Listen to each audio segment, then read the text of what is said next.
जिस दिन परमेश्वर ये ज्येष्ठ सुदी पूर्णमासी सुबह ब्रह्म मुहूर्त यानी सूर्य उदय होने से 1.5 घंटा पहले ब्रह्म मुहूर्त में अपने सतलोक से चलकर आए, उस समय परमात्मा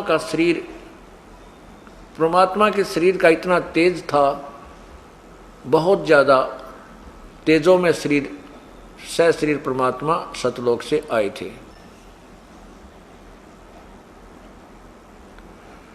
उसमें अष्टानंद जी जो ऋषि थे वो स्नान करके और अपनी साधना करने के लिए तत्पर हुए थे। उसी समय आकाश से एक प्रकाश का गोला सा आता नजर आया, क्योंकि परमात्मा के शरीर के प्रकाश को ये चरम दृष्टि नहीं देख सकती। अष्टानंद ने जब ऊपर देखा तो उस प्रकाश के गोले को देखते उसकी आंखें बंद होगी, जैसे सूर्य की तरफ देखते हैं।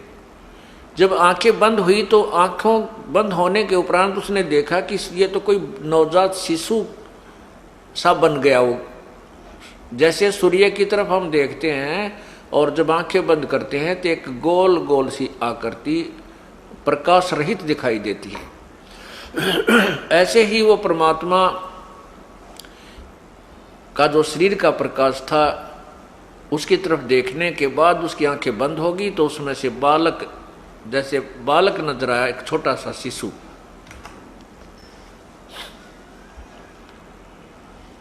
उसने दूसरी बार जब आंख खोली तो उस समय वो प्रकाश का गोला लहर तारा तालाब के एक कोने में आकर सिमट गया था।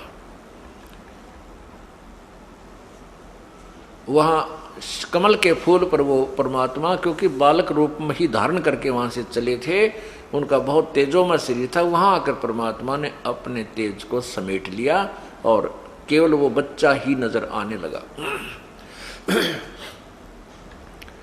अष्टानंद जी ने सोचा, क्योंकि संत जन बता, ऋषि जी जो जिनके अधूरे ज्ञान है वो कहते हैं कि परमात्मा का प्रकाश दिखाई देता है, परमात्मा दिखाई नहीं देता। तो उसने सोचा कि आज हो सकता मैंने भगवान का प्रकाश देख लिया हो, गुरु जी से पूछता हूँ। तो स्वामी रामानंद जी के पास अष्टानंद जी गए, उनसे प्रार्थना की, हे गुरुवर आज मैंने एक ऐसा प्रकाश आता दिखाई दिया आकाश से, और जब मैंने उसकी तरफ देखा मेरी आंखें चुंधी आ गई, आंखें बंद होगी। आंखें बंद हुई तो मुझे उस बालक का रूप दिखाई दिया। हे प्रभु, ये मेरी कोई भक्ति की उपलब्धि है या मेरा कोई भ्रमणा है? अब स्वामी जी को जैसा ज्ञान था वैसा अपने शिष्य का समाधान किया कि बेटा ये न तो तेरी भ्रमणा है और न ही तेरी कोई भक्ति की उपलब्धि है, ये तो आकाश ऊपर के लोगों से जब अवतार गण आते हैं ना, वो ऐसी लीला करते हैं। अब ये किसी माँ के गर्भ में जन्म लेगा, कोई अवतार आया है, कोई सिद्ध पुरुष आया है और कुछ दिनों में यहाँ कोई लीला करेगा अपनी। अब इनको तो इतना ही ज्ञान था कि माँ के बिना जन्म नहीं हो सकता, और उनकी छुरी कुछ हद तक ठीक भी है, क्योंकि पूर्ण परमात्मा ही एक ऐसी शक्ति है जो शरीर आते हैं जो उनका जन्म नहीं होता।